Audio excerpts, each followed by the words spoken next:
I spent 2 days in the kitchen, pouring my heart into a Sunday dinner for my son and his family. The roast was perfect, the sides ready, and the table set with love.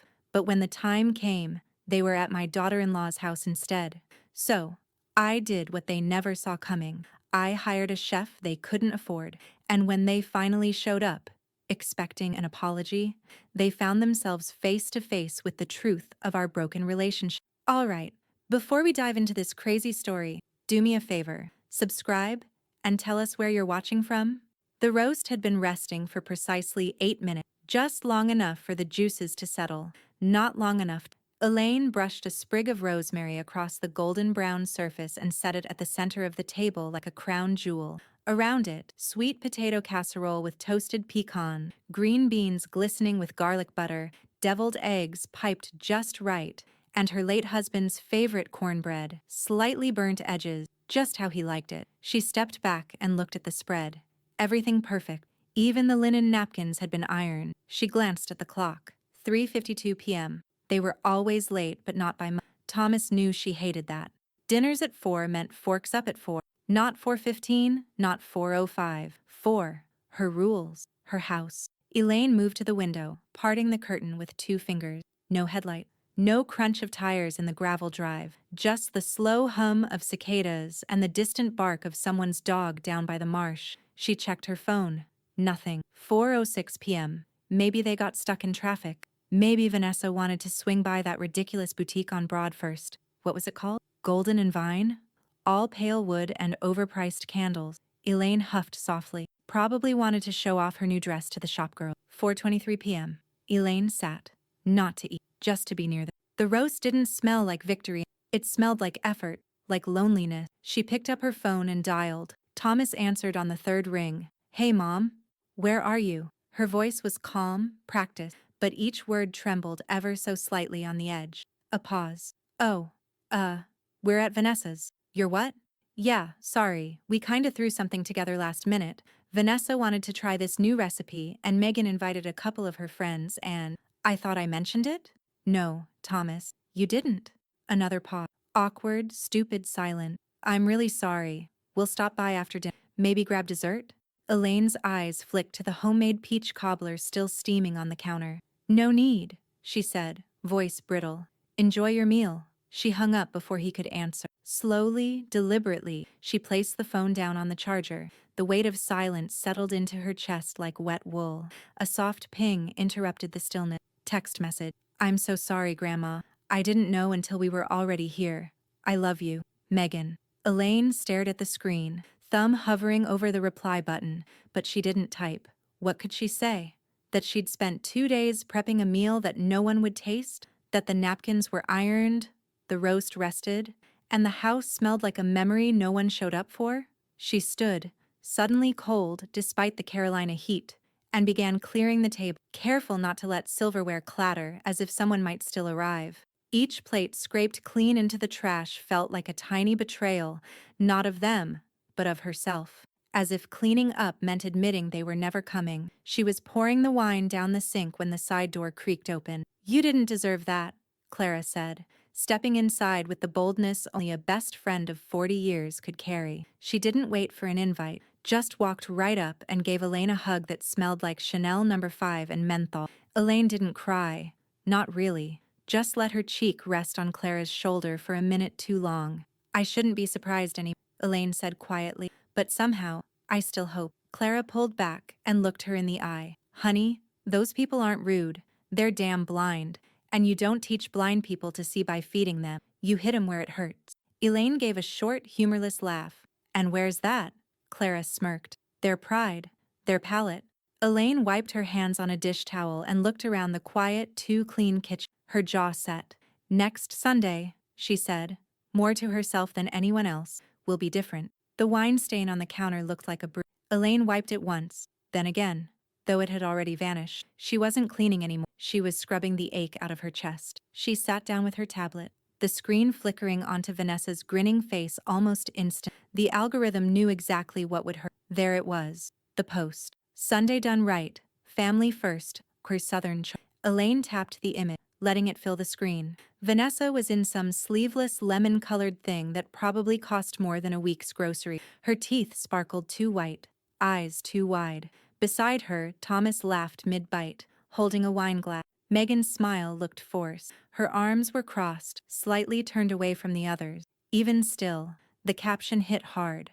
Elaine zoomed in on the background. Was that her crab dip recipe? She recognized the shape of the serving tray, the little sliced radishes. Vanessa had copied it, cheapened it, then passed it off as throwing something together. Elaine closed the tablet with a quiet snap and stood up. The kitchen smelled like cold meat and wasted time. She opened the fridge and stared at the leftovers. Every container was packed tight. The roast, the casserole, the eggs, untouched. She didn't hesitate. One by one, she tipped each dish into the trash. Not violently, not theatrically, just done. When she reached the cornbread, her hands paused. She tore off a corner and still perfect, still alone. She dropped the rest in with the others. The sun had long dipped below the oaks outside when the doorbell rang. Elaine stiffened. No one rang her doorbell unless it was. She opened the door slowly. Megan stood on the porch, hoodie pulled up, arms wrapped around her phone. She looked young, like she had when she was 8, running barefoot through the sprinkler in this very yard.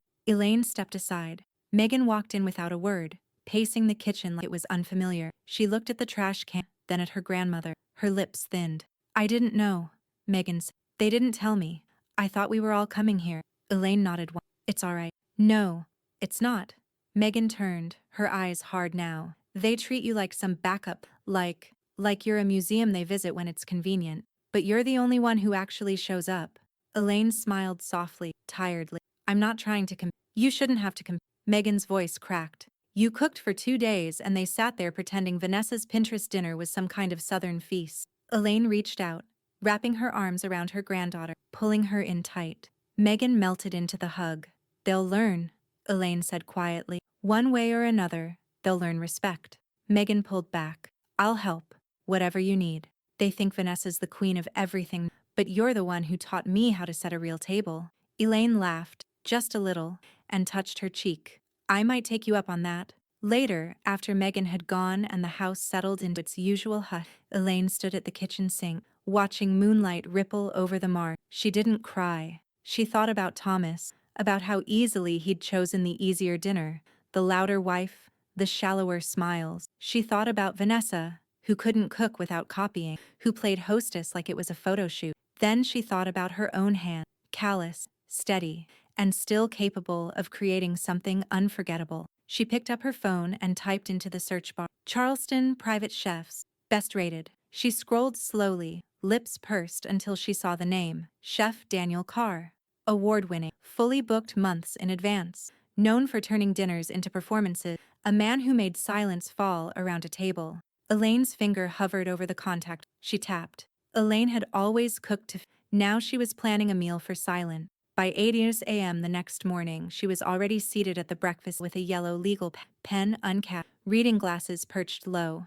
A fresh cup of black coffee steamed beside her. The kitchen was quiet, too quiet, but it was no longer mournful. It felt anticipatory. She scribbled names from the search result. A couple of fancy-sounding caterers, one Southern fusion artist with an ego the size of Texas, and a woman who described herself as a culinary alchemist. Elaine scoffed. Then she saw the name again, Chef Daniel Carr. Even the website was quiet, elegant. Dark slate background with clean white lettering. No autoplay music, no gimmick. Private dining, reimagined. Photos of dishes floated across the screen. Seared duck breast over black-eyed pea puree, lobster and scallion hush pup, a dessert that looked like stained.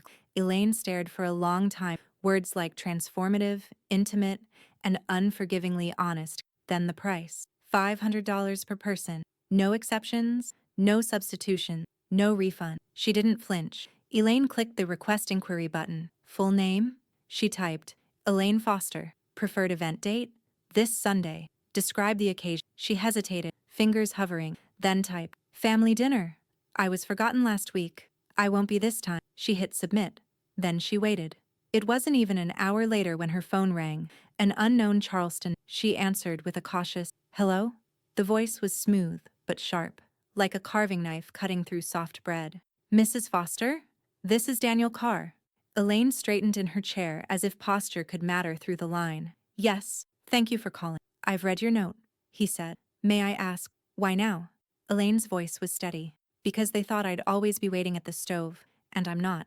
A pause. Then, I like a good audience. I assume you have one in mind? Oh, I do, she said, a glint in her, and they never miss a show. She could hear the smile on the other end. You'll have my team, 7 p.m. Sunday. Please don't tell them who's cooking. I wouldn't dare. After she hung up, Elaine exhaled long and slow. Then she picked up her phone again, this time texting Megan. No casseroles this Sunday. Wear something nice. Bring an appetite. She looked around the dining room like a general surveying a battlefield. She hadn't used the formal china since Thomas's wedding, back when Vanessa pretended to adore down-home charm and asked for second helpings of everything. Elaine rolled up her sleeves. First came the silver. She polished each piece until it gleamed like judgment, then the crystal, then the table itself, wiped down with lemon oil until the wood glowed warm and golden. By the time she vacuumed the curtains and ironed the tablecloth, the afternoon light had turned syrupy and soft. She opened the hutch and pulled out the embroidered napkin, white, with tiny stitched roses. Her mother's. She hadn't touched them in over a decade. She was reaching up to adjust the chandelier crystals when the back door creaked again. Clara stepped in, sipping an iced tea the color of varnish. She took one look at the gleaming table and smirked. Well, damn, she said. Should I be worried you're summoning spirits or senators? Elaine smiled without turning. Neither. Just my family. Clara walked over, set her tea down, and picked up one of the napkins. Oh, it's that kind of Sunday, she said, eyebrows raised. Let me guess. You didn't just book a chef, you booked the chef. Elaine gave her a side glance. You always were good at eavesdropping. Clara let out a low whistle. They won't know what hit them. Elaine smoothed the cloth along the table. They don't need to. They just need to show up. And shut up. Clara grinned. This time, their mouths will be full and shut.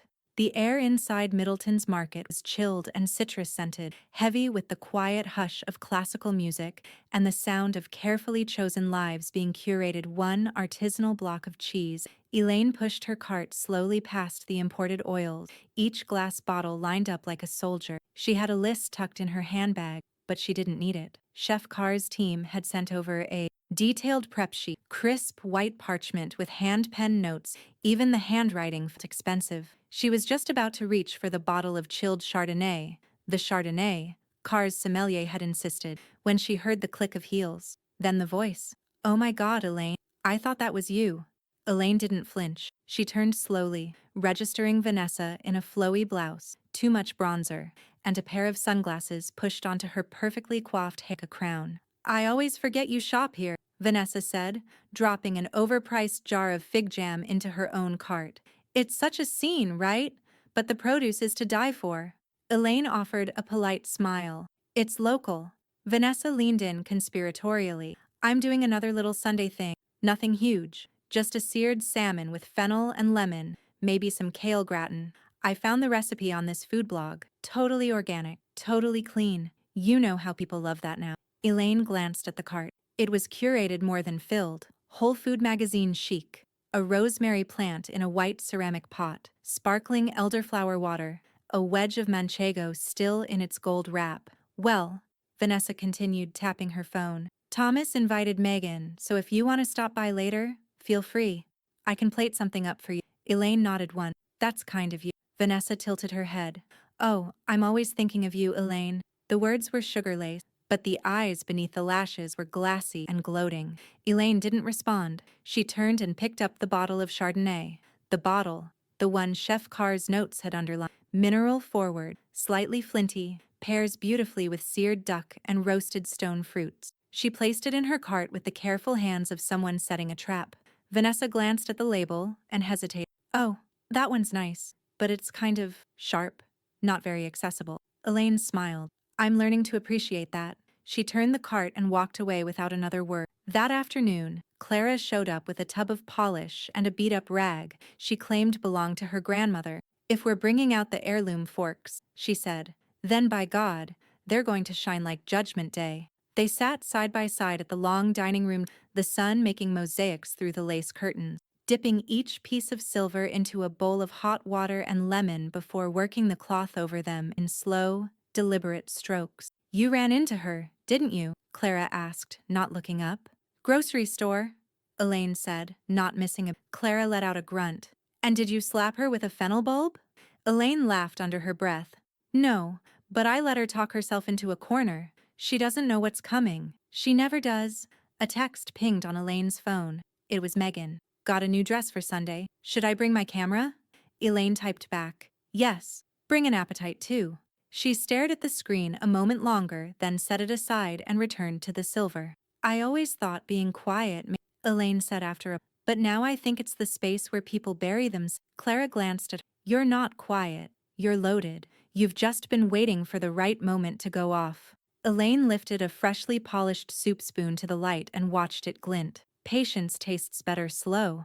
The evening breeze off the marsh carried the scent of honeysuckle and salt, just enough to blur the edges of a warm September night. The dining room glowed like amber from the chandelier above, casting golden reflections against crystal glassware and the gleam of polished silver. Everything shimmered with. Elaine stood in the hallway, smoothing the front of her navy-wrap dress, the one she wore for dignified occasions, not weddings, not funerals, but moments that mattered. Her pearls were real. Her patience had been too, until now. The doorbell rang at 6:58, right on cue. She didn't answer right away. Let them wait. Let the nerves settle. Then, slowly, she opened the door. Vanessa was the first to. Hi, you look elegant, she said, voice stretched tight, eyes flicking past Elaine into the house like she expected to see something worth judging. Elaine smiled. It's just supper. Come in. Thomas shuffled in behind her, holding a grocery store bouquet wrapped in cheap cellophane. Hey, Mom, he muttered, cheeks already tinged pink. Megan followed, wearing a sleek black dress with a pearl hair clip, simple, striking. Her smile, however, was the loudest thing in the room. Hi, Grandma, she said, giving her a tight hug. Smells amazing in here. Vanessa wrinkled her nose as she slipped off her heels. I thought you said this was something casual. You didn't go all out again, did you? Elaine tilted her head. Not at all. Just something memorable. She gestured toward the dining room, and as they turned the corner, the effect hit them like a gasp in a theater. The table was dressed in pressed linen, candles glowing in crystal holders, napkins folded like lilies. At the center, an empty charger plate made of hand-poured ceramic, waiting. Thomas blinked. Whoa. Okay. Before Vanessa could assemble a comment sharp enough to mask her confusion, the kitchen door swung open, and in walked Chef Daniel Carr. Full chef whites, impeccably tailored, a quiet presence that commanded the room before he said a word. Good evening, he said smoothly. I hope you brought your appetites. Thomas's eyes widened. Wait, what? Vanessa's jaw actually dropped. You hired him? She asked, her voice an octave too high. You know him? Elaine didn't answer the question. She only pulled out her chair and sat, hands folded neatly in her lap. Chef Carr stepped forward. Tonight's menu is a 7-course table. We'll begin with low country shrimp and grits, followed by a duck confit with charred peach compote, and finish with a dark chocolate soufflé, cracked open at the table. Vanessa was still blinking when a sous chef emerged from the kitchen, quietly pouring wine into the crystal glasses with mechanical grace. I thought you said this was just dinner, Thomas muttered, eyes scanning the perfectly lit table like it had betrayed him. Elaine met his gaze, calm and cool. I thought we all deserved something worth showing up for. The first course arrived in silence. Shrimp barely seared, nestled in a creamy grit base so smooth it looked like silk. A swirl of roasted tomato, a garnish of micro. The scent was rich, smoke, sea, butter, and the moment it hit the table, no one spoke. Megan's grin grew behind her glass. Thomas took a cautious bite, then another. Vanessa hesitated, then finally lifted her fork like a white flag. She chewed, and for once, said nothing. Course after course came in slow succession, each dish more beautiful than the last. A sweet corn bisque with truffle oil drizzle, braised short rib over celery root mash, pickled watermelon rind with mint, and the duck, flawless. The plates looked like painting, the flavors like revelation. No one reached for a phone. Elaine sat tall, saying little, letting the silence speak. Clara leaned against the doorway, sipping wine and watching the theater. She winked at Elaine and whispered, I've never seen Vanessa this quiet. Feels like a damn miracle. By the time the soufflés arrived, Vanessa looked dazed, her posture slack, her glossed lips parted like she wanted to, but had forgotten how. Elaine finally broke the silence. I hope the food was okay. I didn't cook tonight. Thomas looked sheepish. It's incredible, Mom. Vanessa nodded stiffly. It's just very different from your usual. Elaine met her with a smile as smooth as lint. Exactly. She took a bite of her souffle and let the dark chocolate melt. The final fork was set down like a confession. Wine glasses sat half full. The candles burned lower, and the room had taken on that charged hush that follows an unforgettable performance, the kind that hums in the bones and leaves no one quite sure what to say. Vanessa dabbed at her lips with a napkin she'd barely used. Her smile was intact but brittle, like sugar glass. That was something, she said, her voice lifted and light, like she was auditioning for gratitude. Really elaborate, Mom. Very generous. Elaine didn't respond. She took her time finishing the last sip of her wine, watching Vanessa over the rim of the glass like someone judging whether a pie had set properly. Thomas shifted in his chair. It really was excellent. I mean, wow. That duck? That's the best thing I've eaten all year. Vanessa's eyes narrowed at her husband before she smoothed her face again. Yes, very rich and ambitious. I can't imagine what the cost was worth it. Elaine cut in, her voice calm, hands folded. Every bite. Across the table, Megan sat up a little straighter. Grandma, she said with quiet joy, this was unforgettable. Everything. The food. The table. The tone. Her gaze slid toward Vanessa. It felt like a real occasion. Elaine smiled softly, but said nothing. Clara let out a short, low laugh as she sipped her wine. That's because it was an occasion. One hell of a curtain pull, too. I've never seen this group eat so politely. Vanessa's smile twitched. We always eat politely. Clara leaned forward just slightly. Not the same as eating quietly. There's a difference. Chef Carr stepped forward, a small glass and tapped it with the side of a fork. Just once. The sound rang clear. If I may, he said, voice crisp. I'd like to toast the woman who didn't just host tonight, but orchestrated it. Elaine looked up, surprised. Chef Carr lifted his glass. To Elaine Foster, who understands what real hospitality, not trend, not performance, not pictures for the internet, but generosity with backbone. A true matriarch. Everyone else raised their glasses, even Vanessa, though her wrist moved like it weighed 100 pounds. Elaine met his toast with quiet dignity. Thank you, Chef. You've given this house something I couldn't cook up myself. A stage? Clara T. Elaine smirked. A reckoning. The room broke into soft laughter, except Vanessa, who picked up her fork and began scraping at her untouched souffle, as though looking for a flaw. Later, as the dishes were being quietly packed away by Chef Carr's team and the guests filtered into the living room for coffee, Vanessa cornered Elaine at the kitchen counter. It was beautiful, she said. Sweet, but cool, but extravagant. Honestly, Mom, it feels a little wasteful. I mean, all this for one Sunday dinner? Elaine rinsed out a wineglass, set it on the towel, and turned to her daughter-in-law. Waste, she said, is cooking for people who don't show up. The words landed like a stone on still water. Vanessa blinked. I didn't mean... Elaine held up a hand. You never do. They stood in silence for a moment. Two women bound by blood only through a man who still didn't fully understand either of. One desperate to control the narrative, the other, finally, rewriting it. I'm going to host again next, Elaine added, her tone breezy now. Something simpler. Maybe, maybe not. But it will be memorable. Vanessa's lips parted, but before she could speak, Megan appeared in the doorway. Grandma, Chef Daniel's packing up. He asked if you want to keep the leftover duck. Elaine looked at Vanessa for half a second too long, then turned to her granddaughter. Box it up, sweetheart. I've got plans for it. It came on a Tuesday, tucked between an offer for a free hearing test and a church newsletter. Elaine sorted her mail the same way she cooked, deliberately, carefully, knowing that even the smallest thing could sour everything. She almost missed it. An ivory envelope, no return address, just her full name in sterile block print. Her fingers paused, then tore it open with one fluid motion. Inside, 2 sheets of legal stationery, heavy, expensive, cold. Notice of concern regarding discretionary spending and financial decision pertaining to foster family assets. Elaine's knees nearly gave, but she didn't sit. She read it all, slowly, standing at the edge of her counter with the air thick and unmoving around her. In concise, clinical language, Vanessa had submitted a formal complaint accusing her of irresponsible financial choices that may compromise the long-term interests of the family estate. Translation: she was being accused of wasting money, of endangering their money. Elaine folded the letter neatly, set it aside, and walked to the. She washed her hands twice, as if she could scrub off the ink. Then she picked up the phone and dialed. Rachel Lowe, came the voice on the other end, brisk and clear. It's Elaine, she said, steady but hollow. A pause. Elaine, what's wrong? I just got served, she said. Vanessa's filed a complaint about Sunday's dinner. Says I've endangered the estate. Silence on the line.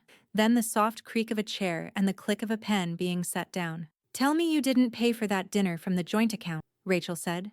Elaine's laugh was short and bitter. Please. I may be old, but I'm not stupid. Good, Rachel said. Then she's just taken a shot in the dark. And she missed. I want every receipt, every bank statement. I'll handle the rest. I kept everything, Elaine said. I have a binder. Of course she did. Send it over, Rachel replied. And breathe, friend. She's gambling. We'll call her bluff. Elaine hung up and moved to her bedroom, where her filing cabinet sat tucked behind the old cedar chest. She pulled the drawer open, found the folder marked Personal, Savings Withdrawals, and flipped through it until she reached the series of neat line item checks written to Car Culinary Services, vendor codes, notes scribbled in her careful looping. Nothing touched the family trust. Nothing out of order. It was her money. Every last dollar. As she photocopied the records and slid them into an envelope, her hands no longer shook. Her eyes were sharp now, focused. This wasn't just about dinner anymore. It wasn't even about Vanessa's pride. It was about control. Who held it, who'd lost it, and who never really had it to begin with. Later that afternoon, she sat on the front porch with Clara, envelope resting on her lap like a loaded pistol. She's really doing this? Clara asked, sunglasses pushed halfway down her nose. Elaine nodded, filed it herself. No attorney signature yet, just a formal notice. Well, she's either stupid or scared, Clara said.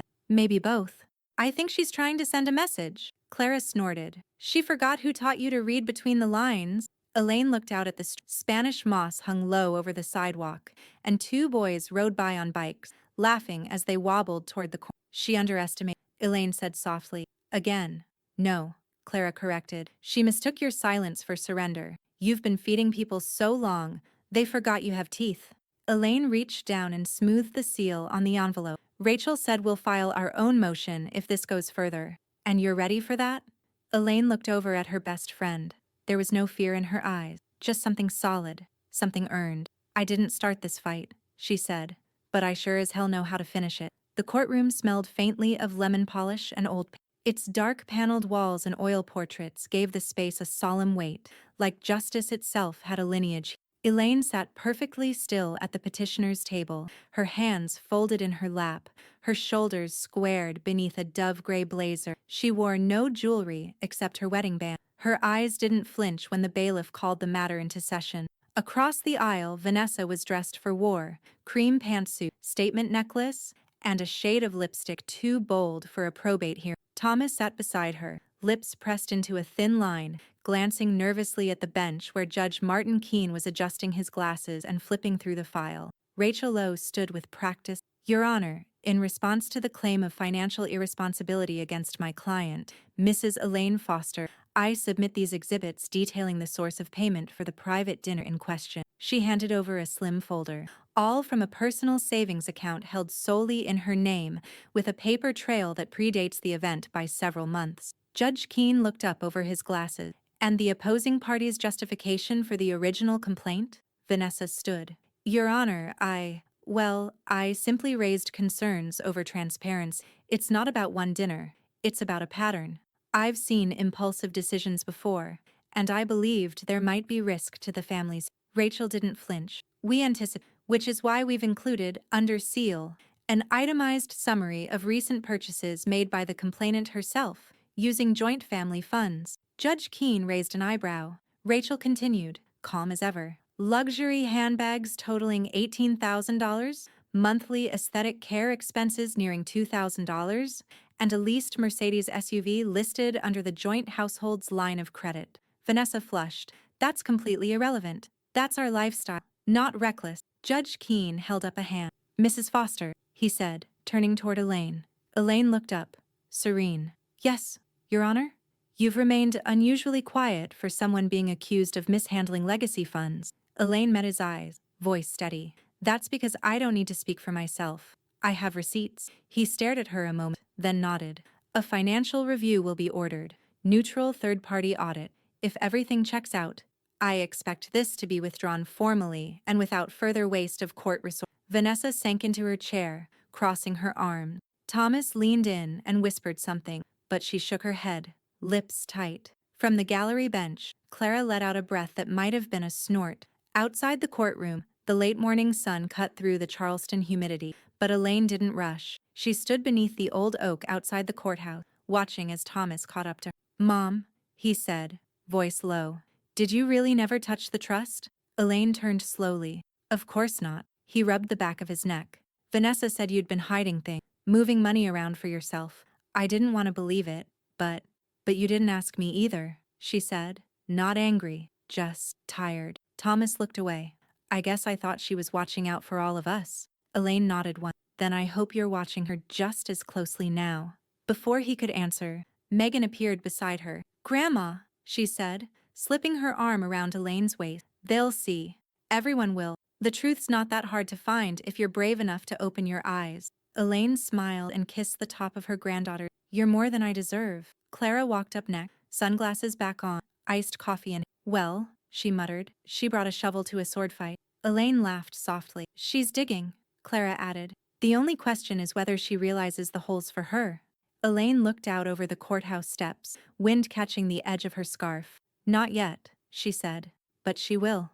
The second hearing didn't have the calm solemnity of the first. There was a hum in the air, whispers, scribbled notes, tension vibrating like a plucked string. Even Judge Keene noticed. He adjusted his glasses with the same deliberate care of a man who didn't like being dragged back to the bench for nonsense. But this wasn't nonsense anymore. The court clerk stood. "Your Honor, Exhibit C has been reviewed by the appointed forensic accountant. Summary of findings is attached." Rachel rose with silent confidence. "May I?" The judge gave a nod. Rachel handed over a thick folder, tabbed and annotated. "Your Honor," she began, "the independent review found $60,248.19 in unauthorized withdrawals and questionable charges made by the complainant, Mrs. Vanessa Foster, over a 13-month period." A collective inhale spread through the courtroom. Vanessa's face drained of color, even under her carefully baked makeup. Thomas leaned forward like someone had physically shoved him. Rachel continued, voice crisp but never cruel. "This includes non-essential purchases from luxury retailers, 2 international travel booking, and monthly charges for personal services not declared under household budgeting. These funds were drawn from accounts that include the Foster family's shared inheritance asset." Vanessa shot up from her chair. "That's a lie." "Sit down, Mrs. Foster," Judge Keene warned, voice sharp now. "But that was our money. That was lifestyle maintenance, not fraud." "I said sit." She sank back, seething. Thomas stared at the floor, jaw tight, one hand clenched in his lap. Rachel calmly approached the table and laid down her final document. "This audit was conducted by an independent firm with no affiliation to either party. The numbers speak for themselves." Judge Keene leaned back, exhaled heavily. "Mrs. Foster," he said, turning toward Elaine, "do you wish to respond?" Elaine stood with quiet grace. "I never wanted this," she said, looking straight at the bench. "I just wanted to cook Sunday dinners. That's it." Her voice didn't waver. "I wanted a table where my family showed up, where they stayed, where they looked each other in the eye." Thomas flinched. Elaine didn't look at Vanessa. She didn't need to. "I didn't ask for a fight," she said, "but I won't be punished for showing them what respect looks like." Silence fell, the kind that stretched and weighed heavy on everyone in. Megan stood from the gallery. "I'm with her," she said clearly. The judge glanced at her, surprised. "I'm her granddaughter," Megan continued, voice calm, spine straight. "And I'm not afraid to say she's the only one here who hasn't lied." Vanessa shot her a glare, venom in her eyes. "You little ingrate." Judge Keene banged his gavel once. "Mrs. Foster, enough." Vanessa stood abruptly. "This is ridiculous. You're all just eating out of the palm of her hand like she's some saint." Rachel turned slowly, folding her arms. "You filed this complaint. You dragged her to court. And she manipulated you all," Vanessa snapped. "With food, with theatrics, with that damn chef." "She paid for that chef with her own money," Thomas said quietly. It was the first time he'd spoken. Everyone turned. Vanessa stared at him. You're taking her side? Thomas looked at his wife. I'm taking the side that didn't steal $60,000 behind my back. Vanessa froze. For a second, she looked genuinely stunned. Then something cracked behind her eyes. You weak little man, she hissed. You've always been spineless. The judge slammed the gavel again. Mrs. Foster, leave this courtroom now, or I will hold you in contempt. Vanessa stormed out, heels clacking hard against the polished floor, hair swinging behind her like a curtain being drawn. Rachel exhaled. Well, she murmured, that tipped faster than I expected. Elaine remained seated, hands folded again. Not triumphant, just resolute. Elaine didn't subscribe to the Post and Courier, but Clara did. And Clara never called before 8 a.m. unless someone had died, or, apparently, been publicly undressed. Get up and go to your porch, sugar. Her voice barked through the line. And bring your reading glasses. Elaine, still in her robe, opened the screen door and found the rolled-up paper rubber-banded tight, like it knew what it was holding. She cracked it open on the porch with a soft snap. Charleston woman accused of financial misuse in family estate dispute. Probate hearing reveals $60K in questionable personal spending. Beneath the headline was a photo of Vanessa, cropped from one of her over-filtered social posts. She was smiling, sunglasses perched on her head, cocktail in hand. The image felt hollow now, like a brochure for a life that had just expired. Elaine didn't smile, she didn't gloat, but she did fold the paper slowly and neatly and set it down beside her cup of Earl Grey like something already handled. Inside the house, her phone buzzed with texts, some from church ladies she hadn't heard from in months, one from Pastor Higgins asking if she'd be open, reconnecting in grace. 2 neighbors had left voicemail messages. She didn't listen. By noon, Megan had arrived with a small container of crab salad and a look on her face like she was trying not to smile too hard. They printed her name, she said, handing off the salad. Full name. I mean, wow. Elaine gave her a look. It's not a carnival. I know, but people need to see who she really is. Elaine placed the salad on the counter, then turned and gently tucked a strand of Megan's hair behind. And what if people saw who you really are? On your worst day? Megan blinked. That's different. Elaine smiled. Not as much as you think. But even so, she didn't correct because truth, no matter how loud or printed, was still true. Across town, Vanessa didn't leave the house. Thomas had tried calling her from the driveway before coming in. When she didn't answer, he let himself in and found her sitting cross-legged on the couch, still in silk pajamas, scrolling through her phone with dead eyes. You've got to get ahead of this, he said. Vanessa looked up slowly. And say what? That my mother-in-law staged a takedown because I served salmon. He sighed. You know that's not what happened. She narrowed her eyes. You used to have my back. Now you're siding with the woman who thinks soufflé is a weapon. I'm not siding with anyone, he said. I'm just pulling my name from the joint account. Her mouth fell open. Excuse me? I don't trust your spending any, he said simply. And after what came out in court, I'd be a fool to let you touch anything else with my name on. Vanessa sat frozen for a long beat. You think this is over? She said finally. But it's not. No, Thomas said. It's just started. That evening, Elaine sat in the backyard with Clara and Rachel, a bottle of wine between them and the headlines already yesterday's news in tone, but not in weight. I'll be filing for full restitution, Rachel said. Might not get every dollar, but we'll freeze the accounts she touched and recover what we can. Clara raised her glass. To freezing assets and frying egos. Elaine chuckled softly. Rachel turned to her. Still want to go through with it? You could let it go. You've made your point. Elaine swirled her wine. It's not about the point. What is it about then? Rachel asked. Elaine leaned back in her chair, watching the dusk paint streaks of lavender across the sky. It's about balance, she said. I set a table. They chose to dine elsewhere. Now they're just seeing the cost. Clara tapped her glass against Elaine. To balance, then? Elaine nodded. To respect. Clara grinned. Tastes better than revenge. Elaine's voice was soft but certain. That's because this isn't revenge. This is a recalibration. Elaine stood at the kitchen sink, hands deep in sudsy water, rinsing out the mason jar Megan had brought her fresh lemonade. The house was filled only with the clink of glass and the low hum of the dishwasher. The back door creaked open. She didn't need to turn. She knew that shuffle, that pause, that hesitation of a grown man carrying the weight of Hi, Mom. Thomas's voice was quiet, almost boyish. Elaine kept rinsing. I didn't expect to see you today. I figured, he said. You've got every reason not to want to. Elaine set the jar upside down on the drying rack, drying her hands on a towel that had belonged to her own mother. Thomas looked worn, gray around the lines near his eyes deeper. He wasn't sleeping, she could see it. I read the article again this morning, he said, his voice rough. And well, I keep thinking about the things I saw and didn't say. Elaine waited. She was always buying things, he said. Even when we didn't have the room, jewelry, bags, treatment, stuff that didn't belong to any kind of budget. I thought it made her feel confident, like it helped her stand straighter in rooms where she always wanted to be. Elaine tilted her. And so you let her take the house account to fund her posture? Thomas winced. I thought it was easier not to fight. I told myself it was her money too. Elaine folded the towel slowly, neatly. No, son. It wasn't just about money. It was about values. You saw the breach, and you left the door open. He said nothing for a long time. Then, you enabled her, son.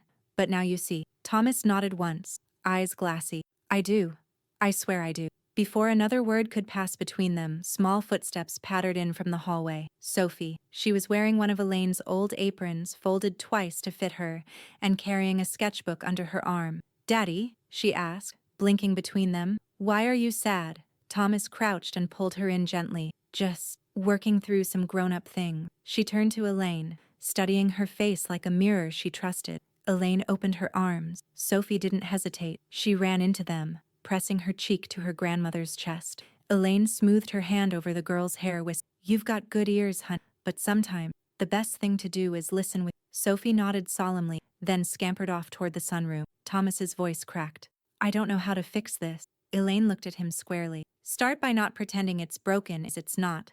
That afternoon, Rachel arrived with papers. We're filing a motion for sanction, she said, stepping over the threshold. False claims waste court time. Judge Keene doesn't like his time wasted. Elaine gestured toward the dining table. Set them down. I'll review. Rachel raised an eyebrow. You're reviewing your own attorney's work now? I'm preparing my own statement, Elaine said. If this goes before the judge again, I want my words on record. Rachel smiled. That's smart. Just don't make it polite. Make it sharp. Elaine sat, pen already in hand. Polite hasn't gotten me very far. Rachel stepped aside to take a call, leaving Elaine alone with the silence and the paper in front of her. She wrote slowly, deliberately, lines about respect, about caretaking, about what it means to have your love mistaken for servitude. Her pen didn't waver. Neither did her. Outside, a neighbor passed the front walk and nodded through the window. Another silent. They were coming around now, these people. The whispers were shifting. Across town, Vanessa paced inside a dimmed home office, staring at her phone. The law firm she'd tagged on social media had ghosted her. Her usual group chat hadn't replied since the paper ran the story. Even her stylist had canceled her appointment indefinitely. She scrolled to a news screen, comments on a local gossip. Some people think they're above the rules because they know which fork to use. Can't butter over entitlement with a monogram napkin. Maybe Elaine should run for office. Vanessa threw the phone across the room. Elaine was in the garden trimming back her rosemary bush when she heard the car pull into the gravel. She didn't look up. The shears kept snipping. A door slammed, too fast and too hard. Elaine! Vanessa's voice cracked against the calm air. Elaine clipped one more stem, then stood, wiping her hands on her apron. Didn't expect to see you here. Vanessa was dressed like she'd dressed down. Yoga pants, designer sneakers, a hoodie that still smelled like too much perfume. Her eyes were rimmed with smeared eyeliner, mascara clinging to lashes like regrets. I came to talk. Elaine nodded toward the porch. Then use your words, not your volume. They sat, separated by a wicker table and years of unspoken bitterness. Clara watched from the window, arms folded. She didn't move. Vanessa leaned in. Please, can we just stop this? Elaine blinked slowly. Stop what? The court stuff, the filings, the humiliation, she said, voice catching. I made a mistake. I panicked. You don't need to drag this out. Everyone's already talking. Elaine studied her for a moment. You dragged it out. I just responded. Vanessa swallowed. But it's me they're crucifying, not you. Elaine didn't flinch. That's because you built the cross. Vanessa slumped in her chair. I'm sorry, okay? I panicked. I thought if I made you look reckless, maybe people would forget what I. But this spiral. Elaine cut in. You want forgiveness, but you want it without consequence. That's not how adulthood works. Vanessa's tone hardened. So you're really going to let them take me apart in court? Elaine's voice was calm, deliberate. I gave you every chance to show respect behind closed doors. You chose to air your grievances in public. That's where you'll earn your dignity back. Or not. Vanessa's lips parted like she had more to say, but nothing came. And that's when Clara stepped out. Smile, she said casually, lifting her phone. Your performance deserves an audience. Vanessa stood. You're recording this? Clara didn't lower the camera. The court might want to see how apologies sound when they're really just negotiations in heels. Vanessa turned to Elaine, furious. You're going to let her humiliate me more? Elaine stood too, rising with quiet. No, Vanessa. I'm going to let you do that all by yourself. 2 days later, Rachel placed a small USB drive onto Judge Keen's desk. Supplemental exhibit, Your Honor. Informal, but relevant. Time-stamped and voluntarily recorded. The courtroom was quieter this, sparser. Only the essentials. Judge Keen inserted the drive. The screen behind him flickered to life. They watched. Vanessa's voice, her plea, her shifting tone from contrite to manipulative. Elaine's calm refusals, Clara's off-screen voice. The court might want to see how apologies sound. The judge paused the video halfway through. That's sufficient. Vanessa sat rigid, face pale, lips trembling. Do you have any statement to make? He asked. Thomas rose instead. Yes, Your Honor, I do. He turned to face the court, not his wife. I enabled Vanessa for years. I ignored the numbers, the changes, the manipulation. I let her twist the truth because it was easier than standing up to her. That ends today. He sat down without looking at her. Vanessa blinked like someone trying to wake from it. She had nothing left to say. Elaine didn't smile. She didn't gloat. She just sat with her hands folded, the picture of someone who knew exactly who she was and who she was not. The courthouse smelled like it always did. Wood polish, paper, and consequence. Elaine sat near the front, flanked by Rachel on one side and Megan on the other. She wore navy again, but a lighter shade this, softer. Her hair was pinned, her pearl earrings back in place. She wasn't armored, she was resolved. Thomas entered late, sliding quietly into the bench behind them. He didn't look at Vanessa. He hadn't in days. Vanessa sat alone at her table. Her lawyer had filed a motion to withdraw after the last hearing. Irreconcilable strategic difference. She'd insisted on representing her. Today, that decision hung around her neck like a weighty brooch, loud, unnecessary, and completely self-inflicted. Judge Keen entered with his usual no-nonsense gait, black robe swinging slightly each step. He took his seat and adjusted his glasses with both hands before speaking. This court has reviewed all exhibits, testimony, financial audits, and supplemental recordings presented over the course of this case. It has also considered the pattern of conduct from all parties and he paused. Elaine felt Megan's hand find hers beneath. The court finds in favor of Mrs. Elaine Foster, Keen said, voice even but firm. Furthermore, it determines that Mrs. Vanessa Foster engaged in deliberate financial exploitation of shared family assets and attempted to weaponize probate procedures for personal. There was no applause, no gasp, just the sound of reality settling into the room like concrete. As such, Keen continued, this court orders full restitution of the misused funds, 60,248.19, to be returned to the Foster Family Trust within 60 days. Additionally, Mrs. Wadkwa Vanessa Foster is hereby suspended from any and all future disbursements tied to the estate of the late Henry Foster. Indefinitely. Vanessa's mouth fell open. You can't do that, she said, voice brittle. That's his legacy. Mine too. Judge Keen didn't blink. That's your opinion. This is the court's ruling. A bailiff moved discreetly toward the aisle. Rachel leaned toward Elaine. That's the inheritance suspension. No appeals unless she gets a new attorney and files in 30 days. Which she won't. Elaine nodded, her face unreadable. Vanessa stood. This is a setup. She's manipulated all of you with her casseroles and her calm voice, and her grandma aesthetic. Megan turned slowly, meeting Vanessa's eyes. Maybe that's because kindness isn't a costume. Vanessa's eyes narrowed. You'll regret this. But no one moved. No one responded. The bailiff gently took Vanessa by the elbow.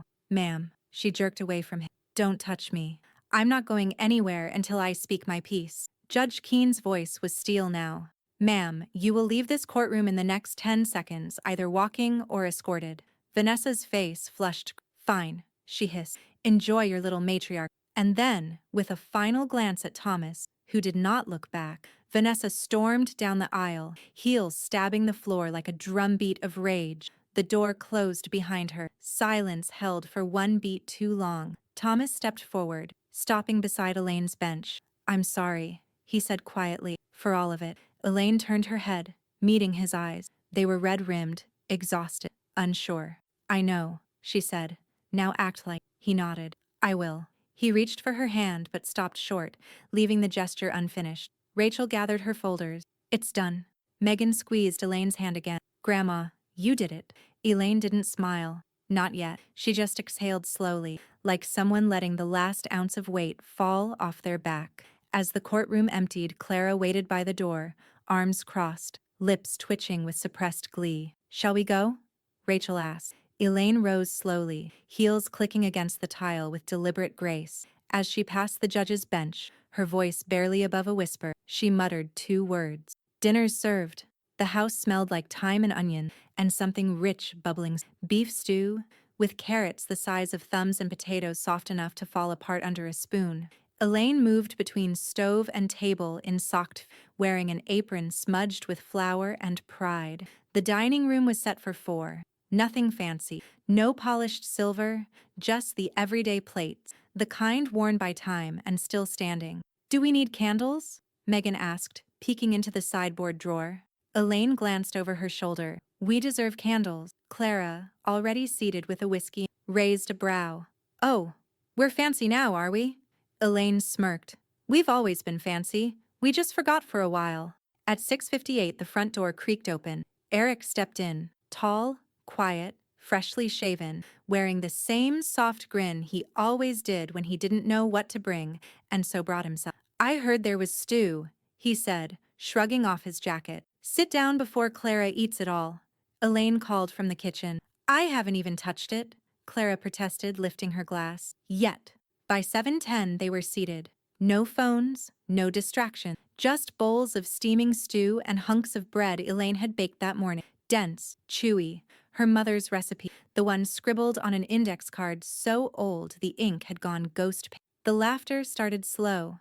Megan telling a story about one of her photography clients who mistook a raccoon for a house cat. Eric talking about his work at the library, and the elderly patron who kept requesting the sexy war book. Clara chiming in with a scandalous anecdote about a Charleston councilwoman and a suspiciously muscular florist. Elaine didn't say much. She just listened. Her spoon moved slow, not because she wasn't hungry, but because she wasn't starving. Not anymore. Not for attention, not for acknowledgement, not for company that only came out of obligation. She was full. Full of sound, of warmth, of real presence. The doorbell rang just as they were finishing. Clara lifted her brows. "Did you order dessert?" Elaine went to answer. It was Rachel, holding a bottle of red wine and a folder tucked under one arm. "Not here to talk shop," she said before Elaine could ask. "Just wanted to toast to the Queen before the week starts." Elaine pulled her inside. "You're just in time. We saved you a bowl." Rachel slipped into the last seat at the table. "Smells like heaven in here." Clara raised her glass. "It's peace, with a thyme garnish." Rachel laughed, then poured for herself and Elaine. "So, how's it feel? Victory stew?" Elaine took a sip, then looked around the table. At her granddaughter leaning against the armrest, at Clara gesturing dramatically, at Eric asking her second. She nodded slowly. "This," she said, "tastes better than anything Chef Daniel ever served." Megan looked up, smiling. "That's because we showed up." Elaine smiled back, the kind that wrinkles the whole face, that reaches the eyes and settles in the bone. "I guess I finally got the dinner I wanted," she said. Outside, the crickets began to hum.